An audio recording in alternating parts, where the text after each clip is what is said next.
Hello, my first graders. So I'm going to go over with you our story for the week, Gus Takes the Train. So first, we're going to look at our vocab words, okay? These are our new sight words that we need to know. So let's look at this list. Many, friend, full, pull, hold, good. Okay? Do you notice full and pull? They rhyme. They have the same ending sound. Okay, full, pull. Okay, so these words are going to show up in our story. So you want to make sure that you're practicing them. So I'm going to read them one more time for you. Many, friend, full, pull, hold, good. All right. So our story this week is called Gus Takes the Train. Okay, it's written and illustrated by Russell Benfinati. Okay, and here's a picture of Russell Benfinati. Okay, if you're interested in reading about him or hearing about him, you can go on Think Central. Our story for the week will be on Think Central for the whole entire week, and actually next week too. So you can check our story out. So our story this week, Gus Takes the Train, its genre is fantasy. So fantasy is a story that could not happen in real life. Okay, another way of saying that too is we've talked about fiction versus nonfiction. And we would say a fantasy story is also a fiction story. It's fake, it's not real, it could never happen. So if we take a look at this picture down here, and let me see if I can show you a little bit more of one of our characters. Here's Gus. Gus is one of our characters. Notice what kind of character he is. That's right. Gus is a cat. Is a cat going to take a train by himself? Is a cat going to have luggage? Hopefully you said no, right? So that tells us that it's fiction or it's a fantasy. It could never really happen. So fantasies mean they could never really happen. Never, ever. Okay, and that's also a fiction story. Okay, it means it's not real.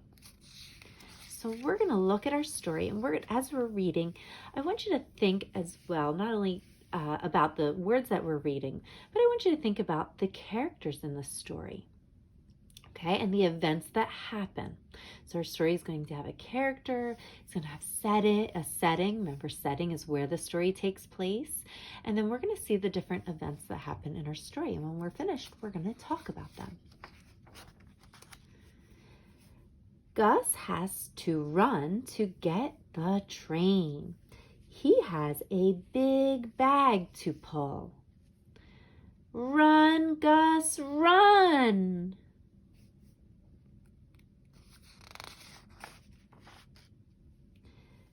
Gus cannot pull up his bag. The conductor can help him. The train is full. Gus can see many kids. So take a look.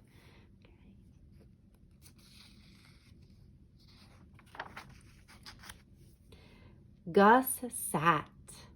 His big bag can go up here. Gus met a friend. Peg and Gus sing and play.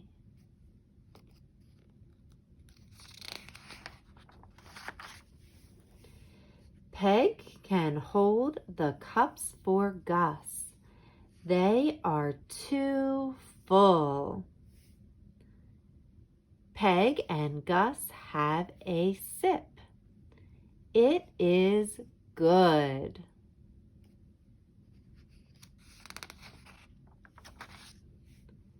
Gus can see a lot. A funny bug is on the window.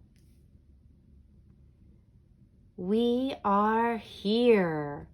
Gus had fun on the train. All right, boys and girls, that was the end of our story. So let's think back about our story. Where did this story happen? So one of the things I can do to figure that out is by looking back through my pictures. Where was this story happening? Let me start at the beginning. Where does it mostly take place? Hopefully you said on a train. Most of our story takes place on a train, right? It talks about what they're doing on the train, okay, how they're drinking on the train, okay. Now, at the end of this story, they end up at a different setting. So they take the train, which is the setting for most of the story, but where do they land at the end? Where is this? Maybe you know. Hopefully you said the zoo. So most of our setting takes place on the train, and they're headed to the zoo.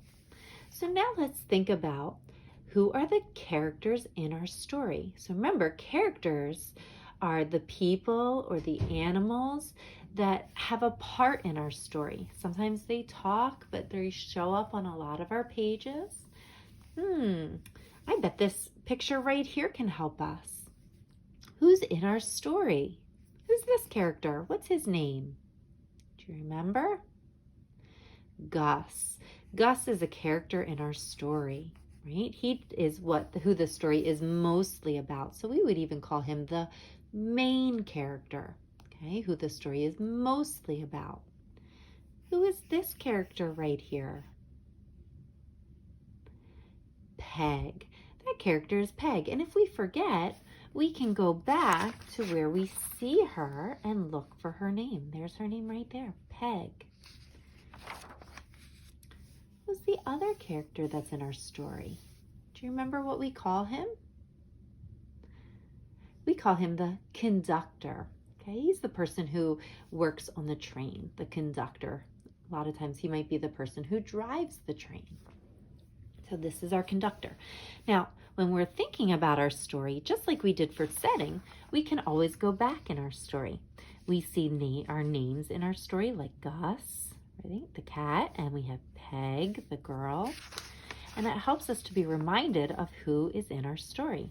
There's our conductor, right? And we saw his name right here, conductor.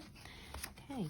Another thing we can do when we finish our story to help us think back through our story and remember what happened is to talk about the story events in order. So we think back, and it's good to go back to the beginning and think through our story. So in the beginning, what happens? Think about this page. What's going on at the beginning? Gus is late, right? He's running to the train. So in the beginning, he almost misses the train. He's running. Okay, and then what happens? The conductor helps him, right? He finds his seat. What does he do next? He makes a friend, doesn't he? He meets Peg, right? And they sit together. Looks like they're playing together, singing. Then what happens? They're having a drink together. He sees a bug. And then at the end, what happens? At the end, they're at the zoo. They get off the train, they're at the zoo. So, boys and girls, when we're reading through our story, it's important for us to think about who our story is about, right? The characters of our story, where our story is happening, the setting, where does it take place, and think back through the events of our story. Be able to put them in order, or that big word we've used before, which is called sequence. Sequence our story, or put our story in order. All right, boys and girls, if you want to read the story or hear it again, you can listen to this video or go to Think Central and hear your story.